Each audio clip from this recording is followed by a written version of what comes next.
Hey, welcome back to Fetta Facts. I am about to fly in the face of everything I've taught for the last decade plus with one important thing that changes everything for me, right? It doesn't change everything, but it changes my mindset. It shouldn't change everything. Nothing should change everything unless you're doing everything wrong. Stay tuned though, you're gonna wanna know what this is. This is something that I don't think is talked about enough. You're hearing maybe a little bit of it here and there, but it's very important and it is a paradigm shift for your wealth building. Stay tuned on this week's Fetta Facts. Hey, welcome back to another Fetta Facts. This is Jerry Fetta, CEO of Philanthro Wealth. So I'm going to pull up the dictionary here on my computer really quick because what I'm going to cover today involves some definitions. Okay. And, we're all like watching this content, learning, trying to build, wealth, financial independence. And one of the big things that's thrown around is passive income, right? Passive income. And passive would be one definition, right? There's a very specific definition for the word passive. It is a word, right? So it has a definition. So passive is an adjective, right? Meaning that it's describing something. It's a descriptive word. A couple definitions. I want to read to you the first one. Okay. And before I get into the definition, this is something that when you get it, it should change your viewpoint, the lens you look at with all of this stuff, all of this wealth building, right? Because it's not about passive income. Like, give me a like or something to let me know if you agree with me. When you become financially independent, you're not going to want to live a passive lifestyle, right? Like, you still want to have a purpose. You still want to have a reason to wake up every day. And I think most of us do. And those who don't, like, I'm not interested in helping you. I don't think that's good for you. I don't think that's good for people. I don't think that's a good idea, right? So it's not about passive. It's not about passive. I don't have to do anything. And most of the stuff you don't have to do anything for isn't good for you, right? Now, passive, some definitions here. Not participating readily or actively, so inactive, right? Not involving visible or active participation. Another form of passive is being acted upon. It's happening to you. If I'm passive, I'm the one that's being bypassed or impacted or whatever. I'm not the active component in the equation, right? Reception of impressions or influences from external sources, produced or caused by an external agency. Those are all definitions of passive. Let's look at the derivation of this word as well. Where did it come from? Check this out. From Latin, suffering, acted on by an external agency. So it means exposed to or suffering, acted upon by an external agency. So I don't like this word passive. Hey, you want to see a magic trick? Get a copy of my book, Blueprint to Financial Freedom. I know it's in front of my chest and my face because I want you focusing on the book and not me for a moment before you go back to focusing on me and the content. I don't like the idea of something's happening to me. I don't like the idea of I wait around for it. I don't like the idea of it's external and it's not something I'm in charge of and it happens to me and I'm exposed to it. And even the word suffering is in there. Like, it's just such a weird thing. So I want to change our definition to residual. Residual means quantity remaining after things have been subtracted or allowed for, a royalty paid for repeat, like something that happens again. That's like with plays, television shows, okay? So residual is something that continues to be paid. It's a royalty paid to a performer, writer, etc. for the repeat of a play. If we look at residual income definition, I'm going to look at this definition next. Residual income, what is it? Let's look at Investopedia here. Residual income. What is residual income? Residual income is money that continues to flow after an initial investment of time or resources have been completed. Okay, money continues to flow. And examples of residual income. Artist royalties, rental income, interest income, dividend payments, those are all forms of residual income, right? So it's not generated by hourly rate wages. It requires an initial investment of money, time, or both, right? Residual income is often mixed up with passive income, but it's not the same thing, right? So let's talk about passive income though. What is passive income defined as? Let's see if we can find one on Investopedia. Passive income describes money earned from doing very little active work or labor. Okay, some instruments generate passive income that can include real estate, dividends, stocks, funds, limited partnerships. Passive investing in stocks would be replicating, the broad market index and receiving returns without doing anything. Okay. Passive versus residual income, what's the difference? So here's what I want to show you, Investopedia, residual income versus passive income. Key takeaways here. Earning passive income comes from a project that requires little effort to run. Most often, passive income costs time and money to set it up. Residual income is a calculation determining how much discretionary cash is available after all bills and debts are paid. You must pay tax on both streams. Passive income can be earned from many ways, from selling goods online to running a vacation home. Residual income could be money from active income or from passive income, right? So here's the thing, they're not the same. Passive income is not the same as residual income. And I was looking at this and it's like, man, this is such a hook for people. You say passive income and immediately they're like, yeah, I want that, whatever it is. And it's like you start getting into the scam world with it. Unfortunately, it's like, how do you set up this online store on Shopify or Amazon and not have to do anything and have the money rolling in, right? And it's like, how do I reward myself for laziness? Now, I'm not saying don't enjoy relaxation and comfort, but what's more important? Being paid continually for time or money or resources that you invested yesterday. Now, today and tomorrow, you're going to keep getting a return on that over and over and over, regardless of how much work was involved, right? You're going to continue to get paid, right? Or being paid something you didn't have to do anything for. Doesn't mean it repeats. Passive doesn't mean residual, right? It's just the fact that I did little to nothing for that, right? Like you could say like, what's even a good example? What do people actually, I'm having trouble, guys, coming up with, what do people actually earn passive income on? I was going to say stealing. No, stealing is quite a bit of work. Like if you rob a bank, you planned, you got the getaway driver and stuff. So that's not passive. Like, you see where I'm having this blank here where it's like, what do you actually have that's truly passive, that you truly do nothing for, right? And that's not the game here. It's residual. So here on Fetta Facts today, that's what I want to go over with you is it's not about passive income. It's not about money that I did nothing for or money that I did very little for. That's not why we do what we do.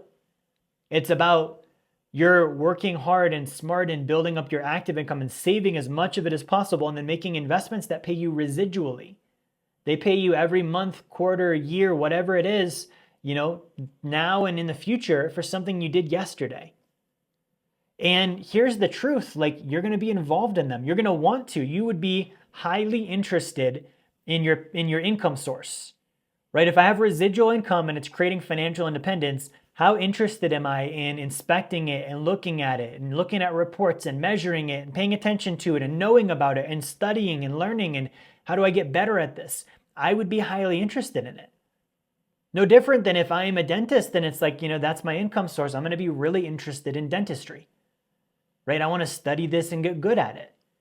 It's not like, how do I get money for being a dentist without actually doing anything? And I think a lot of the business world and the investing world has just mixed this up.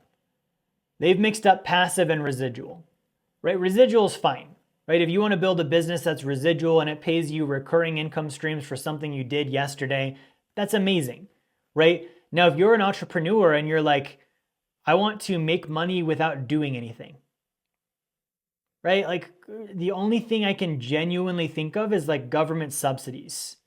Like don't go be an entrepreneur or an investor, go be poor. You will make money by not doing anything. That's the best way to do it, is go be poor. So when you look at the condition financially even of like, okay, what's the condition of someone that has residual income, right?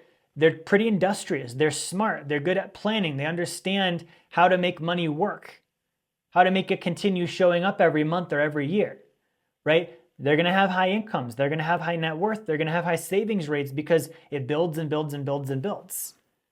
Right, and then I look at the financial statistics of someone that truly has actually real passive income, and I'm like, they're probably poor. That's the conclusion I'm coming to. They're probably getting government cheese every month. That's the passive income. Right now, even then, it's like, how passive is it? You had to trade poverty and opportunity and potential for that. That's pretty expensive. That's a lot of activity and involvement right there in being poor. I've been there before. I was poor. It's not a passive thing. It's still hard. Right? So it's not about the avoidance of work. It's not about how lazy can you be. It's not about how little can you give and how much can you take, because that really is what passive means.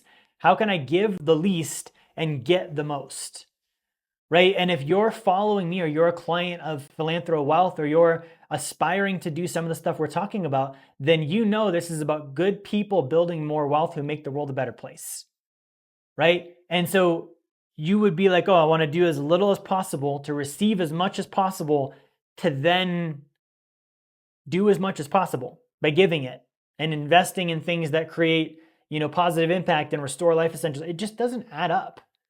Right? Someone who has the mindset of like, how can I give as little as possible and get the biggest possible benefit isn't then at the end of the story being like, so that I can then give as much as possible. No. The person who gives as much as possible at the end of the equation is the same person who is willing to give as much as is needed to get.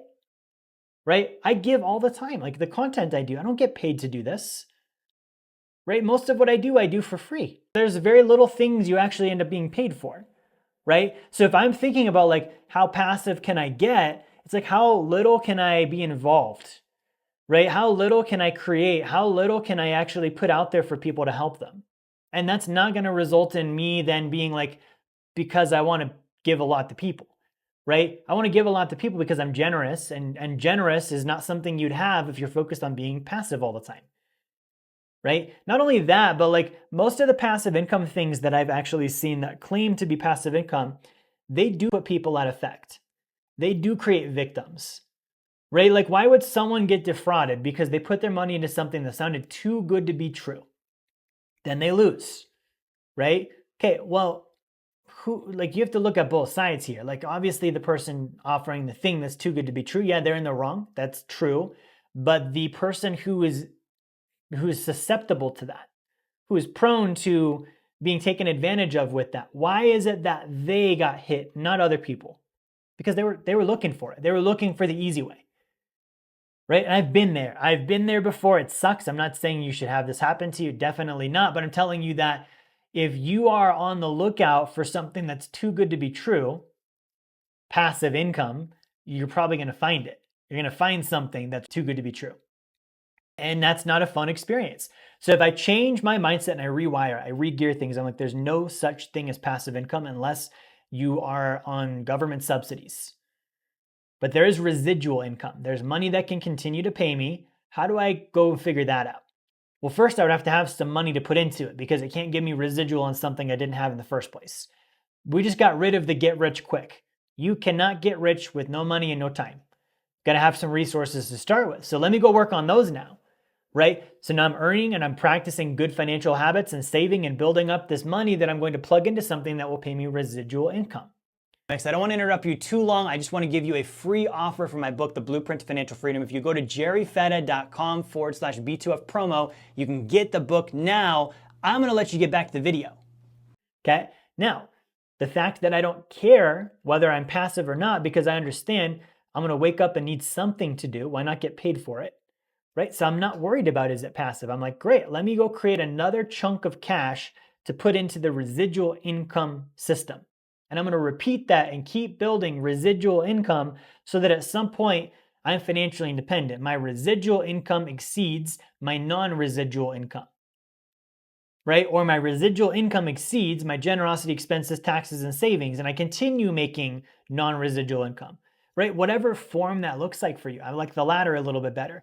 But in the past, I've always taught this: passive income greater than generosity, expenses, taxes, and savings, right? And so now I'm saying, no, it's residual income. Residual income greater than generosity, expenses, taxes, and savings. And I think that corrects a lot of the issues that people are facing today with where to invest and finances and all this stuff. And it's like, okay, if I correct my viewpoint, the lens that I look at this through, then I'm no longer like, I don't want to work too hard. Oh, I'm trying not to trade time for money, right? It's like, no, I'm trying to build up residual income streams that give me financial independence. And I want to cover my generosity with them. I want to cover my expenses, my taxes, and savings. And I'm going to work as hard as it takes to get there because that's freedom. And the person who's in a jail cell, who is too lazy to dig, who's complaining about the cost of the shovel, who doesn't want to put the work in, they're not going to earn their freedom. They're not gonna. If you're economically restricted, where you're like, my job doesn't pay enough and this and that, but I don't want to work more and that costs too much, and I want to do as little as possible, and my end goal is just laziness. Die. Like that's literally what you're saying, is just die, which is what happens when you retire too soon. You die young and early, right? That person is not going to earn their freedom. Okay, and the way you can tell when someone has earned their freedom is the vigor in which they live their life with after they're free. Someone who truly fought and earned their freedom, they have vigor in their life when they become free. Okay, someone who didn't earn it, they don't know what it was like. They don't have any like, okay, look at what the cost of this was to compare and show value and appreciation. Where no, it was given to them, or they never earned it at all. Right? So this dispassionate retire, and I'm just gonna golf now, and I don't know what to do and I'm bored, and that's not vigor, which means that person is not free. Right? They didn't fight for it, they didn't earn it, they don't have the stripes to count and be like, man, this was a worthwhile endeavor. Right? The adventure of getting financial independence is an adventure, and it should lead you then to the adventure of what you're going to do once you have it. And neither of those things is passive. So that's what I have for you today. I hope that this was a mentally challenging video for you. Like, it made you think and it challenged your thought process, because it's not about passive income. It's not. It's not, never will be, never has been. Anyone that's actually wealthy will tell you they don't give a crap about their passive income. Do they have residual income? Absolutely. Do they still have active income? Absolutely. Look at Elon Musk. He is constantly working on building new companies. Look at Grant Cardone. He has a ton of residual income from real estate. He's constantly, actively buying more real estate and being involved in that endeavor. So if you just want, how do I get something for nothing? How do I get money and not have to put any time or effort forth? Like, I don't know what to tell you. Nothing in life is that way. You can't run your marriage that way. You can't raise your kids that way. You can't take care of your body that way. What made us think we could take care of our money that way? Because it's not true. That's all I got for you today. Thanks for watching. Like, share, subscribe, comment below with your thoughts or questions. I'll see you next time on Fetta Facts. Hey, this is Jerry Fetta here. I want to thank you for watching my video, watching my content. I hope you enjoyed it. If you would like to learn more about the blueprint to financial freedom and how you can achieve passive income that exceeds your savings, your expenses, your taxes, your generosity, and build wealth like the top 1%, I want to encourage you, grab a copy of my book, The Blueprint to Financial Freedom. You can go to jerryfetta.com/B2F promo, or you can click the link in the description of the video here. The copy is free. You cover your shipping. We'll send the book out to you, and we'll send you an email with a bunch of great bonus material also for free. Get the book, subscribe to the channel. I'll see you on my next content.